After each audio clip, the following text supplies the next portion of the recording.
Ciao, scusate, mi dite come vi è sembrata questa prima tempo di Napoli-Sassuolo, tutte e due? A te Volpato? Al momento una buona partita. Il Sassuolo attacca molto e lasciano alcune volte degli spazi vuoti. Il portiere ci dovremmo preoccupare.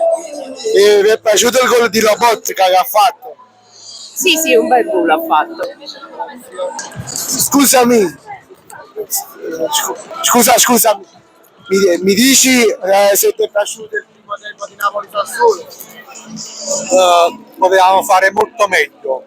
Secondo me Vergara l'ho visto bene, però dobbiamo creare di più. Ci manca Neres che salta l'uomo. E vi è piaciuto il gol che ha fatto Lobotka prima? Ha fatto un bel gol, siamo stati fortunati. Grazie.